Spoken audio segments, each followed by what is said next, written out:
first laps of qualifying are hitting the track for points race number 10. I sponsored tonight, so you guys were all able to sit at home and watch it for free. It's gonna be a good one. The laps are just getting started here for qualifying. We're gonna get into all the classes. We're gonna have heat races, trophy dashes, lower mains, and A main events. So it's gonna be 7 or 8 hours of just a lot of coverage of Red Bluff, a very special track here in Northern California.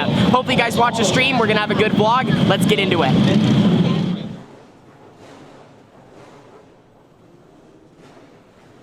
Brian McGann Jr., I believe, looking for his first career quick time in the open class. If he can hang on for this final group. It's McGann, Thorson, Perkins, McLean, LaChance, and Brooks. The top 6.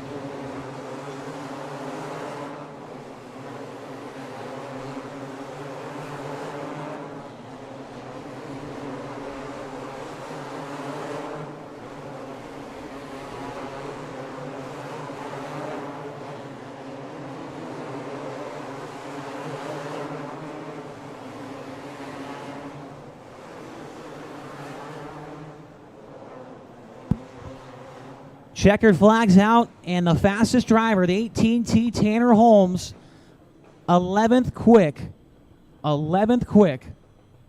for Holmes there. So we just got done with qualifying here at Red Bluff. We ended up 11th quick out of 35 opens. Good car count tonight. Track fell off a little bit there at the end. I think I still could have put it in the dash. I needed to just get back in the throttle a little bit quicker. My last lap was my best, and we were just half a tenth off of making the dash. So if you don't put it in the top 6, it's a little bit better to be 11th through 15th. You can start front row outside your heat race, which is exactly where I will be, outside pole of heat number 1. Now I wanted to show you guys my helmet because we're getting ready to retire it. My beautiful black, red, orange, and white shell shock design paint. This thing lasted me a while, has a few chips in it from the sprint car, but this is gonna be my last race with it. My new Bell RS7 is coming. It just got done being painted. So we're gonna head out for the heat race. Wanted to show you guys that and expect a new helmet unboxing soon.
With the heat race, once again, Landon and I were in the same heat. Toph, how'd we do? 1-2! Yeah! 1-2. I started front row outside, transferred, won the heat, and Landon ran second. Track actually has more grip than it did at this point in the night than last week. The stream's going good. We got like 500 people watching right now. So overall, I'm hoping we make the top 6. If a few more guys miss it, we might be in the redraw tonight. So I'll keep you guys updated, watch the rest of the open heats, and see how the track changes. Open A main event lineup. We made the redraw. We are going to be starting somewhere in the top 6, so they're going to push all the opens out on the front stretch after all the lower features. We'll pull a pill and we'll see where we start. We're in a good spot though. Every single time we've been in the redraw, we ran up front in the top 3 and got a few wins, so hopefully we can get win number 3 tonight. They are running a little bit behind tonight, so no driver intros. I'm gonna get a quick word with you guys now. Car's really fast. Track's starting to get a little bit abrasive, not much, nowhere compared to last week, and we're just gonna have to see where we start. That's what it comes down to. Anywhere in the top 6 is available for us. Hopefully we can be on the front row and lead a lot of laps. We have the car to win tonight. That is our goal. We haven't been on the track since about 3-4 o'clock for our heat race, so it's changed a ton and lost a lot of grip. Hope we can go out there, lead some laps, have some fun, throw some slide jobs, and have a really, really good race. Hopefully you guys all had fun tuning into the stream, and this is going to be a good vlog going out for the A. Then the 18T of Tanner Holmes.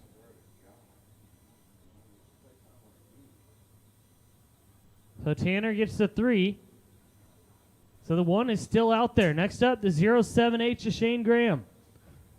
Please give Shane Graham the 1. He gets the 1.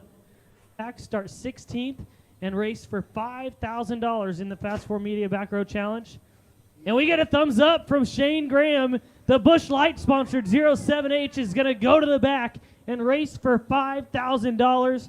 Give us a front row of Tanner Holmes on the pole in the number 18T and the 60L of Landon Brooks, his teammate, to his outside in tonight's 25-lap Open A main event. Rip it. Have fun. Have fun. Do good. You'll do fine. However you do. You can know who's coming behind you. Okay, love you.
He'll block the move into turn number 3. They make contact. Unbelievable stuff here. Yeah, we're going to go yellow. The 87 is wrecked. The 91 into the 18T. They're wrecking. Wrecked. Oh! A huge wreck. The 01 is upside down.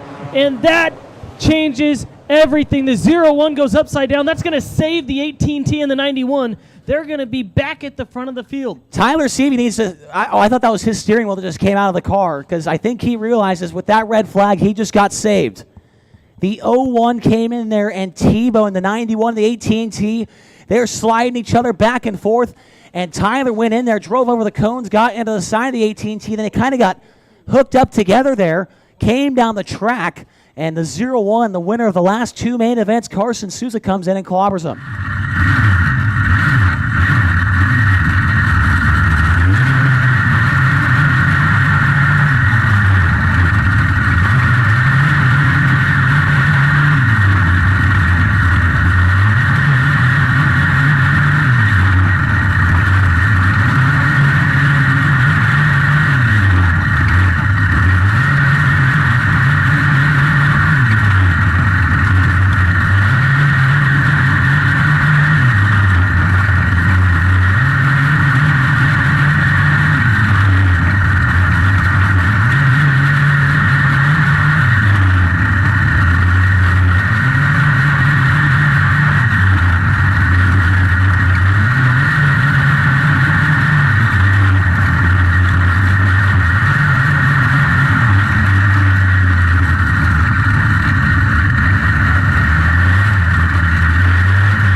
What a wild points race number 10 at the Red Bluff Outlaws. You guys saw the A-main event. I kind of wanted to wait and watch the footage and then tell you a recap, because sometimes things happen much differently when you go back and watch the top camera or the onboard versus what it felt like happened when you were in the car. So we were initially supposed to start second row inside for the A-main event, but the pole sitter, he decided to take the back row challenge for $5,000, which moved us up to front row inside, starting on the pole of the 25 lap open A-main event, right next to my teammate Landon Brooks. So we had a house cart front row. Now immediately early in the race, I realized that my car felt very, very free, especially around the top side on entry to the corner. So I grabbed some wing to help me out with it, put it back in the trunk, and it felt a little bit better, but just the whole race I was unsure of where I was at. I was kind of a sit and duck out front. Around lap 15, I started to see my teammate, the 60L, poke his nose around the bottom, as well as I was able to look over my shoulder and realize I was not that far out front. With all of this combined together with me not feeling like I had a lot of drive off the corner,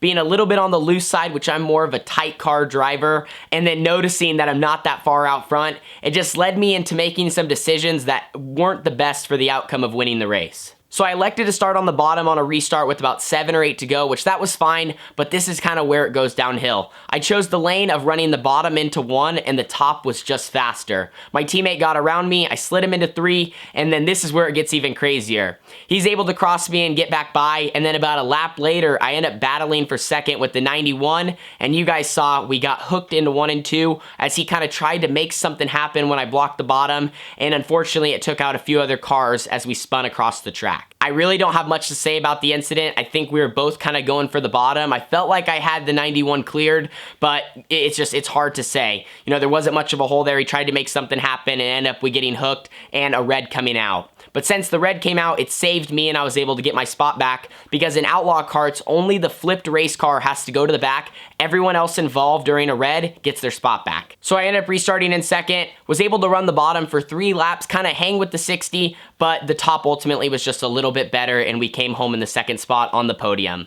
Very frustrating. I felt like I let that one slip away just from a few mistakes I caused myself. And all the racers that watch this video, you guys totally know how that feels when you run up front. You know, we came home on the podium, but still just the race, it felt like I let it slip away. I controlled it early, I did everything right, but then I just made a few mistakes, and not knowing what to do because the car didn't feel the greatest, but it still had a lot of speed, just wasn't super comfortable for myself. Now I'm extremely disappointed that we did not get the win, but I do have something cool I wanted to share with you that I thought really resembled our night.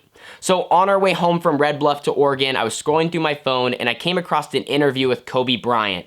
And they asked Kobe, what are your thoughts on losing? And his response was, losing is exciting because it means you have room to get better. And all of your answers are in the film. You can go back and watch the video over and over again and realize all of your mistakes, all the things you could do better, and then you're more prepared for next time to set yourself up for success. But a huge shout out goes to Jimmy Elledge and everyone at QRC. Also Durst Incorporated, Burris Racing Tire, and Jet Fitness for supporting the house karts. I really appreciate it. It's been a fun season, and we're going to finish it off strong with 2 more points races and the West Coast Nationals. See you guys all in the next one. Deuces.